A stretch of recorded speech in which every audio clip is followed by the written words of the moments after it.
This is JordangeVision. Pull up a seat and kick up your feet. Welcome, guys. How we doing? Time for another Beyond Belief Fact or Fiction reaction. I've been doing pretty well lately, but the last episode, in an episode I think that was designed to screw with my mind, I got a 1 out of 5. I thought the last 3 stories in that episode were like too crazy to be true, but all of them ended up being true, and yeah, that's where we are. Only got the 1, so looking to improve on that, obviously.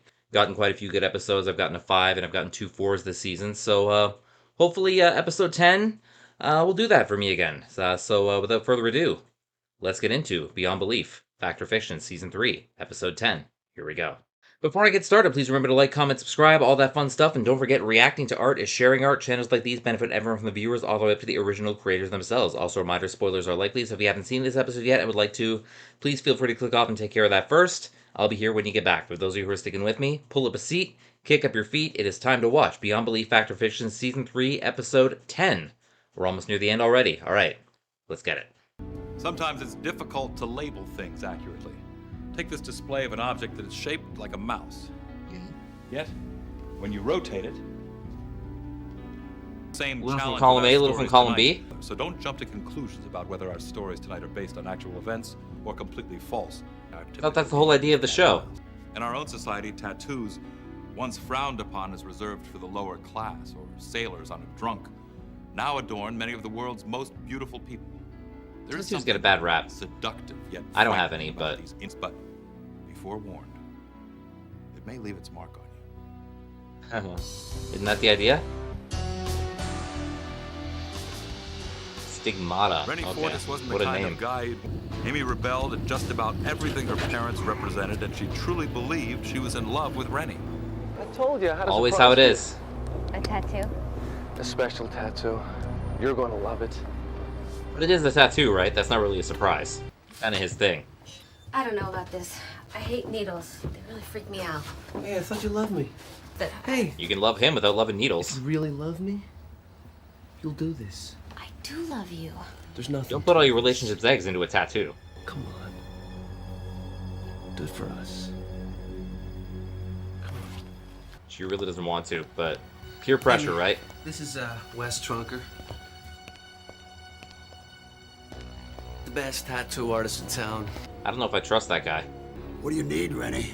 She wants a tattoo. Putting words in the lady's mouth You again. read it. Well, I'll tell you what, young lady. Why don't we go around and see if you find anything that pleases you? She doesn't have to go around. Yeah, I want he you to already do picked it out. This one. I don't know if that's her style. No, I can't do it. And I won't do it. Oh, you're going to do it. Oh, You're gonna put... peer pressuring him too, right? Can't I just get a different one? No. You're going to get this one. There's no turning back, Amy. There kinda is if you break up with him. I don't know who I trust less, the actual tattoo artist or Rennie himself. What is going on? Everything's going fine. Yeah. She's gonna do it. Don't tell me that's the actual devil in the other line. Climb out that window, and you get out of here now. What? You gotta he get doesn't away wanna from do that it. guy before it's too late. Stop it, you're scaring me. Well, you want to be scared. The last 2 girls that he put that devil's tattoo on would never see But he's done that before? I don't want to get the tattoo, Rennie. It's too late. Promises have been made. He hasn't started. Stop it, let go of me, let me go! Shut up! Or I want to kill you. Call the Wes, cops, bro. Pick up the needle and go to work. Pick up the phone and call the cops. What's going on? Oh, is it moving by itself? No, there's something wrong with the needle. Wes, pick up the needle! I wouldn't pick up that needle. Who's doing that? It's doing it on its own. Whoa. Oh my god! Oh, wow. Yikes. Tattoo artist Wes Tronker maintained that he was not responsible for the death of Rennie Fortis. Supported by Amy's testimony, the case against him was dismissed. Crazy. Did he commit murder in order to save the life of the young woman? Or was the tattoo gun itself possessed by the spirit of 2 innocent young girls? I wonder. Talk about that one. I've never heard of anyone being so desperate for their girlfriend to get a tattoo. Maybe it happens. I don't know. I'm not really into tattoo culture or anything like that. But tattoo or no tattoo, it seemed like a very abusive relationship, and maybe the artist was, trying to save her. Like, not only abusive, but potentially dangerous, too. And apparently this guy has, you know, forced his previous girlfriends to get the same tattoo, and they've ended up disappeared or whatever. The artist definitely felt strongly about this, and, maybe he would have taken it upon himself to help the needle into dude's chest there. Again, if it happened the way I just described it, it's not impossible. I don't know what exactly, makes everyone disappear who gets this tattoo. I don't know about the needle moving on its own too, obviously, but I'm thinking maybe like the tattoo artist, kind of did it, and then the girlfriend kind of corroborated what he said. So, because it's kind of an I help you, you help me type of situation. So, if this is a true story and the actual tattoo artist is watching, I'm sorry, but I'm gonna mark this one as true. All right, story number 2. These are just a few of the products, from paper to medicine, that come from trees.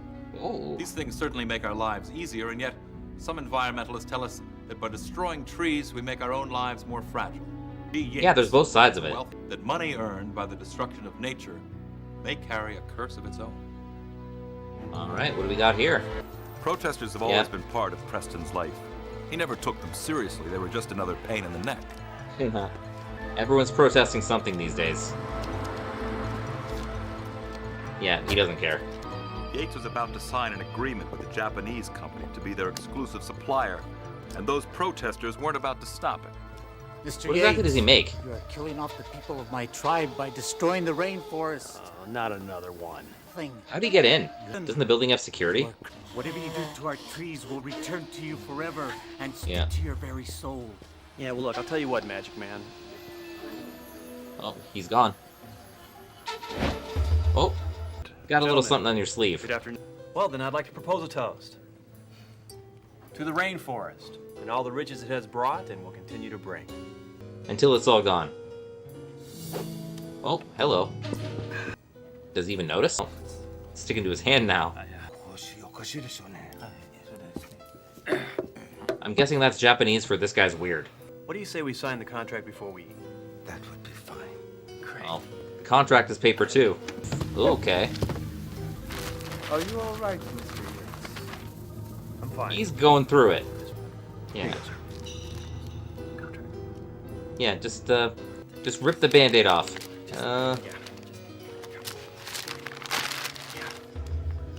Perhaps we should reschedule this meeting for another time. I think we Yeah. need to Let's come back on a day that you don't have sticky fingers. And sticky everything. How about later this evening? I'm available this evening. Can you solve your sticky paper problem by this evening? I'm looking for an Indian. Yates finally decided Old that he man, had to have you seen him? locate the old Indian and get him to remove the curse. Stop staring at me. Stop But staring. that would ruin his fun. You were looking for me, Mr. Yates? Oh, there's the guy. You Guess. must give me your word that you'll Yeah. stop killing trees. I can't. It's my work. I mean, giving your word is one thing, but then you have to stop actually doing it. You must live in your paper prison. Oh. Oh no. Pamphlets. I was wrong. And I'll work to save the rainforest from this day on, I promise. Oh. And they all fall You made off. the promise. Now you must keep it, or the curse will return. Yeah, he's not gonna keep it. Yeah, he's not taking this seriously at all. Stop killing trees and people. Oh, is he working for them now? G. Yates' curse never returned. Weird. Or did Yates suddenly develop a condition where his body conducted an excess amount of static electricity, the way some people can walk across a carpet and then set off tiny sparks whenever they touch something?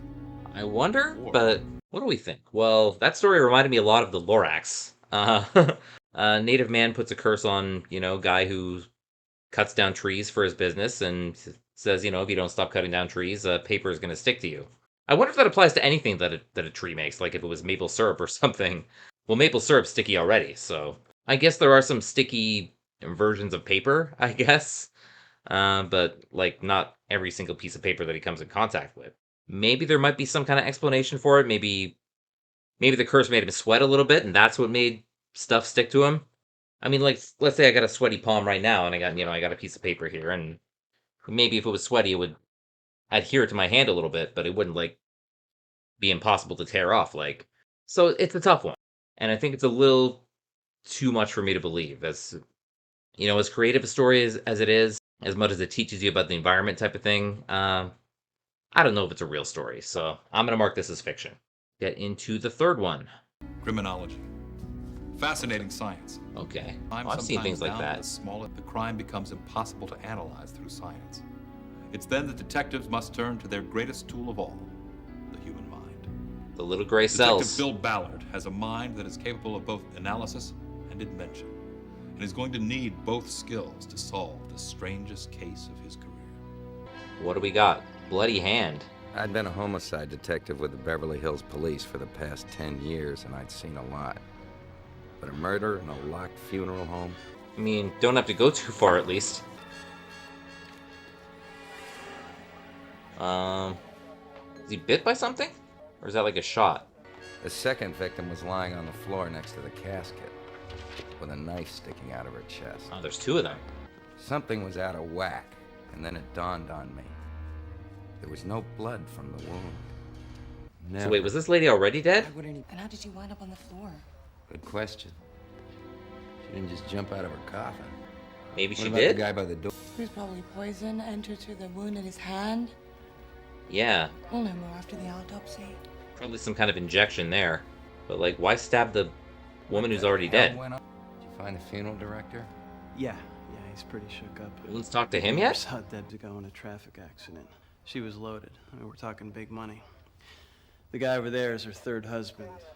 Oh, okay, the dead guy's her husband. The funeral director told me that his wife took him out of her will completely. Oh, really? If this is real, it's got to be worth a couple of $1 million. Yeah, that's real. She's getting buried with And it? she had some body was delivered here yesterday with specific instructions that no one was to open the coffin. And then she wants to be buried wearing this hunk of ice. I mean, if he's out of the will, Waste, then huh? he'd definitely have motive to take that. Daryl Jacoby didn't come to pay his last respects to his dead wife. He came to steal her diamond necklace. Yeah, that makes sense. Then he Here it reached is. in and grabbed a hold of the necklace. That released a barbed metal spike that shot down and punctured his hand, done the necklace Really? even harder. That's when the spring mechanism kicked in. This is really incredible. So the coffin is rigged. Yeah, but if Maybe? she didn't want her husband to take it, then why did she wear it? It was bait. She knew he'd come after it, and she wanted him dead. For some That's reason. weird. At this point, he's totally spooked and very angry, so he stabbed her repeatedly. I mean, you All have that much trouble, activity then yeah. caused the poison from the spike to kick in quickly. Yep. Got the blood moving. Mrs. Jacoby knew what kind of man her husband was, and she rigged a trap to snare him. Oh, don't you fall into the trap now. No, it doesn't all fit. What do you mean? The scratches on Jacoby's face. Oh, yeah, someone scratched him. If he got those scratches somewhere else, Oh, is there why skin in their there fingernails? Skin and blood under her fingernails. Aha. Were the scratches on the husband's face a result of the struggle with his wife's corpse? If not, how do you explain the samples of fresh skin and blood under the wife's nails? Okay. The wheels are Crime turning scene here. been All right, let's talk about this one. If a wife is going to rig her coffin, like with, something to puncture a hand in case someone grabs her necklace, and like not only that, but like a spring mechanism to, vault her out of the coffin, to spook the guy a little bit. When that spring thing is working, like maybe your hand shoots up and gets him a little bit there, but that's a little far-fetched. I'm reaching a little bit there. So I'm trying to think about how this could be true, and I'm really grasping. Like, I have to grasp to think about it. I definitely think, it's possible, obviously if the guy's cut out of the will, he would definitely have a motive to try and steal that necklace. You'd have to think about the legality of actually setting a trap like that, with poison. Because that would be kind of murder in itself, even... Because, like, what if, like, the funeral director has to grab that necklace by accident, and maybe he gets hurt? Like, there's definitely some liability there. So setting a trap like that could definitely backfire, even though in this story it definitely worked the way she wanted. So this is another one that I'm going to say I don't know about. It's a little too strange. Not that I think the story is impossible, like in the physical sense of things, but it kind of goes beyond human nature, I think. So I think I'm going to mark this one as fiction as well. All right, see what else we got. This is the fourth story. Whoever said nostalgia isn't what it used to be hasn't seen the latest market prices for memorabilia. Oh yeah, people Collector's pay a items similar bunch to for these, that stuff. even something as simple as an autograph can be worth Wow. Patrick Stewart. Patrick Stewart. They know each other. In his movies, Lash always stood for truth, justice, and the cowboy way. But something has just happened to Lash in real life that's never happened in any of his adventure movies. He's Death? Yeah. So I'm guessing this could be like a fictionalization of a real Western star. Lash Connors was considered the king of the Western two-reelers back in the 1940s. The year was now 1957, and Lash was on the comeback trail with a new Western television series. And he died while making that? Tragedy struck. At the age of 41, Lash Connors was found dead in his bedroom of a mysterious gunshot. Okay. His death was officially ruled a suicide. I'm trying to think if I remember that happening to a real Western movie star. Johnny Pope and Larry Rucker had driven in that morning from Bakersfield, California. Oh. But they didn't come to offer their condolences. These guys are up to He no was quite a good. man. My daddy took me to see all his movies when I was a kid. I bet it's worth at least 20,000 bucks. Money's all they can think about. Dead. Get over it, Larry. We're here to rob the place, not cry over some dead cowboy. I know. I just feel a little funny about it all of a sudden. You better not be chickening out on me. You hear? More peer pressure. If anyone gets in our way, they'll be sorry. You got a weapon or something? What are you looking at? Kid probably heard everything. I can't believe we're in Lash Connor's kitchen. Come on. We gotta work down. The robber is starstruck. Would you come on? We gotta get moving. Somebody might come home. Sorry. You'd have to think someone would notice if all the stuff went missing. Those are from Ambush Gulch. A little weird that he'd leave all this stuff out in the open. That's from Outlaw Stampede. He knows exactly what And everything those is are from. the Legend of- Oh, what's that? Keep an eye on that thing. It's Lash's saddle. Yeah, well now it's just a big old hunk of silver. Saddle made of We ought to silver? melt it down and sell it. Melt down Lash Connor's saddle? You can't do that. I can do anything I want. Who's gonna stop me? You? Yeah? Oh. Do you hear something? Sounds like a horse at a full gallop. This guy knows his westerns. All right, What? grab the bags. Well, it'd be a little weird if the horse is running through the house. Oh man, what is happening? Get it open. Uh-oh. Gonna have to go up the chimney or something. Oh, what's that? Is he back?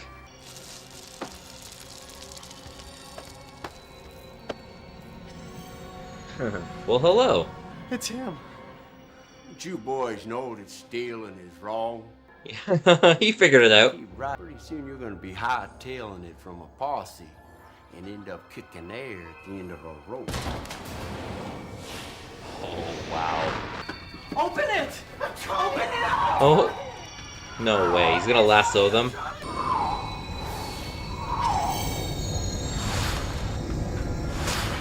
Yeehaw! And he's gone. Where'd he go? I don't know. You still hear the horse. They went on to lead honest, productive lives, and neither of them ever forgot the words of a local hero, Lash Connors. Wow. Who was the cowboy? Was it really Lash Connors? Had he somehow faked his own death, or was it some caretaker who lived in the house and decided to dress up like Lash to teach the boys a lesson? This is another one that's kind of breaking my brain a little bit. Like, of course, this is like a Western movie star. Like, maybe they change it. Maybe it's any kind of movie star. I don't know. Maybe it doesn't necessarily have to be Western if it is real life. I've been trying to think of what kind of actor might have actually died like that. Like, who was shot and they maybe thought it was a suicide, but maybe it was a murder type of thing. I don't know. I'm really trying to see if I can, like, think of a real-life parallel that might be him. Because obviously I don't think they used his real name. Maybe it doesn't necessarily have to be someone who was shot. Maybe it's just, some actor who died young, or some celebrity somehow who died young. And someone tried to rob their house, and they thought they saw their ghost, and, that's the story. Not trying to think too specifically on who this might have actually been. You'd think, when a movie star dies, you'd think, there's no one in their house now. It's easy pickings to rob them. So maybe someone would do that, and maybe someone would be spooked by something and run out, and it would change their ways. So it is a little weird that they both saw him. But yeah, I guess something could account for that. So I'm going to mark this one as true. All right, I've got 2 true and 2 fiction. So let's see what the last story is, and then we'll see how we did. Danny Truitt has vivid memories of his father, although he was a young boy when his dad died. What Danny does have is a loyal girlfriend, a strong spirit, and a life that's about to take a twist of fate and travel to a place beyond belief.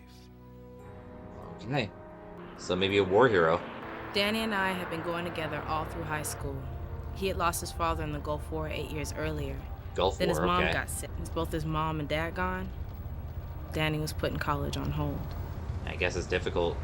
I'm not letting you wreck your life because of my problems. Well, your problems are my problems. Look, I know how rough these past few months have been. Here. Mixed feelings. I mean, you can't hold yourself Well, back, what but kind of job are you gonna get? You'll never make enough money. that's why he needs college, I sat so there in silence, it's one of those double-edged swords. trying Oh, look out, look out, look out! What are you doing?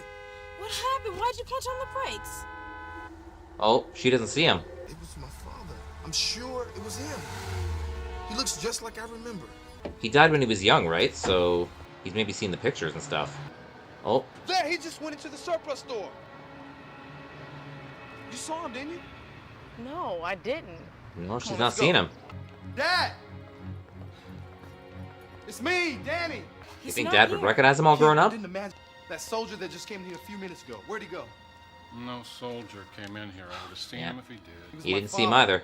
Look around if you want, but I'm telling you, there ain't nobody else in here. He's in here somewhere. Dad! And he's probably just Danny! hallucinating. I felt horrible. I thought Danny was actually flipping out. All the stress of Very losing well his could mom. be. Where are you? No. Behind the sheet. Oh, nope, not there. Oh. Is that his dad's uniform? Kim! Come here! Quick! Oh, he might have actually found that. Look at the name. J. Truitt. James Truitt. It's my dad's. I don't know what's going on, but something led me to this jacket. It fits you. That's a pretty good fit. Something in the pocket? What's that? It's a Oh, it's a dress letter- for my mom, for my dad.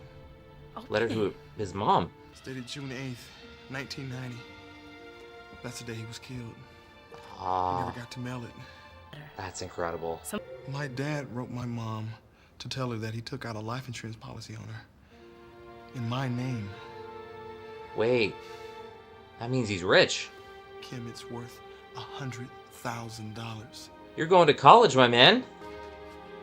The insurance company told Danny that his father had paid off the entire premium on his mother's policy prior to his death.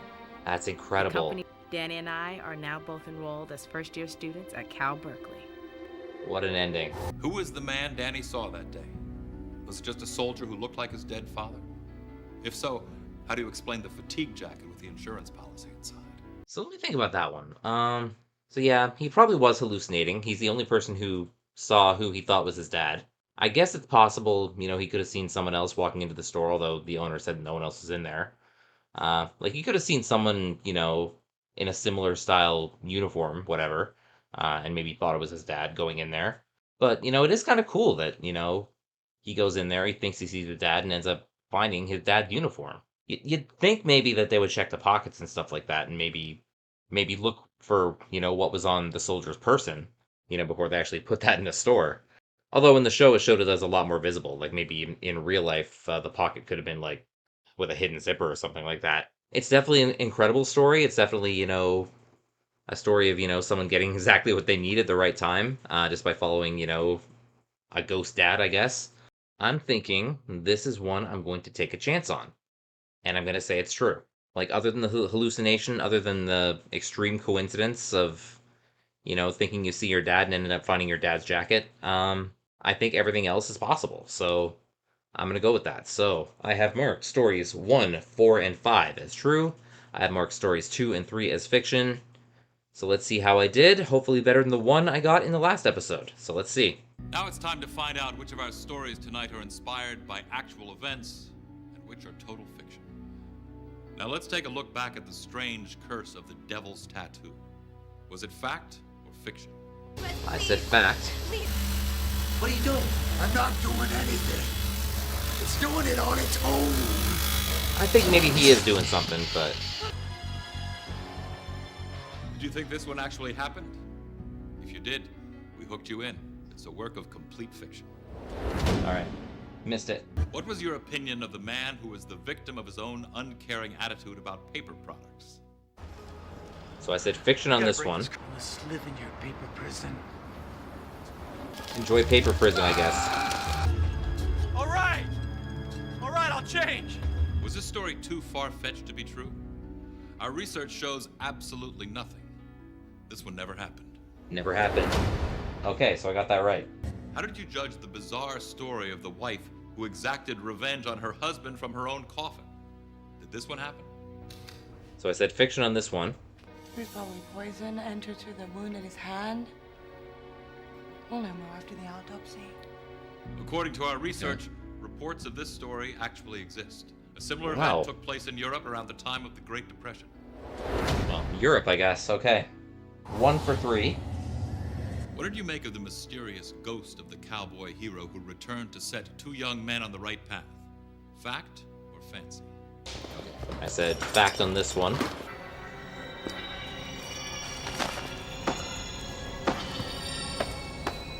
This town ain't big enough for the both of This us. story was actually based on a similar event that took place in Hollywood during the 1950s. Hollywood during the 50s. Okay. So got that one right. I got 2. What did you make One of more. the tale of the young man who saw the image of his late father going into the war surplus store? Dad! Dad! This story of a young man whose college education was paid for by the unexplainable appearance of a ghost is inspired by an actual event. That's good. So I finished with a 3 today. Were you able to accurately label what was truth and what was falsehood tonight? Or did the two concepts too bad seem today. to blend? When we hold them up to the light, fact and fiction seem to have the same face. A face that fits the description beyond belief. I'm Jonathan Frakes. Ain't that the truth? Well, thank you guys for tuning in to another Beyond Belief Fact or Fiction. Did a little better this time after getting the 1 last time. I think that last episode was just too crazy to be true, even though I guess it was. But rebounded a little bit and got myself a 3, which, is nothing to sneeze at. 3 is basically around my average, and, I like to be around a 3. I like to do a little better occasionally, but a 3 is definitely all right. Maybe do a little better in episode 11 too, but that will have to wait until next time. We'll see. But thank you guys so much for tuning in. Don't forget to like, comment, subscribe, all that fun stuff. Check out my sports vlogging channel, Jordan's Vlogs. And until next time, this is Jordan saying you can be productive sitting at home on your couch. All you need is a TV, a great catalog, and a vision. This has been JordangeVision. Have a good one, guys. Take care. Bye-bye.